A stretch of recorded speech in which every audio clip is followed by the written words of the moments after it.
Hello everyone दिनैनि गोदान मोनसे भिडिअनि गेजेरजों नोंथांमोनखौ गासैखौबो बरायग्रोनानै लाग्रोनाय थानाय लोगोफोर लोगोफोर नोंथांमोनाथ' भिडिअनि टाइटेल आरो थाम्बनेलफोराव नायनानै एसेबाबो हमनो हाखादों दिनैनि भिडिअआ मानि सोमोन्दै जागोन।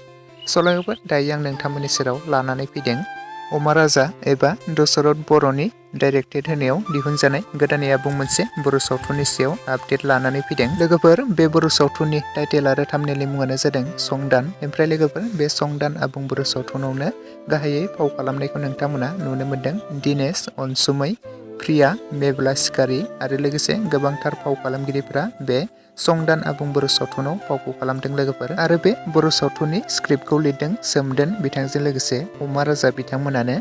लोगोफोर बे संदान आबुं बर' सावथुननि एपिसड 1खौथ' नोंथांमोना गोबाङानो नायखाबायमोन आरो नुखाबायमोन जानांगौ दे। आरो नोंथांमोना बेनि एपिसड 2खौ गोबाङानो नायनो होननानै एक्साइटेड जाबाय थादोंमोन। नोंथांमोना सानदों जानांगौ बे एपिसड 2खौ गोबाव समनिफ्रायनो रिलिज खालामैया गोबावथार जाबाय आरो रिलिज खालामनाय नंला होननानै।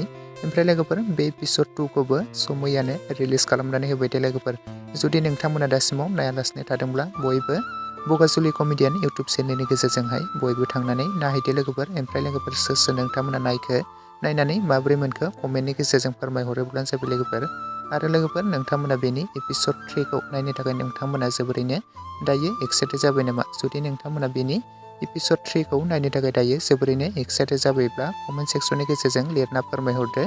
बेनि एपिसड 3खौबो थाबैनो रिलिज खालामनानै होगोन दे लोगोफोर। बगाजुलि कमेडियान इउटुब चेनेलनि गेजेरजोंनो नोंथांमोना बयबो नुनो मोनगोन।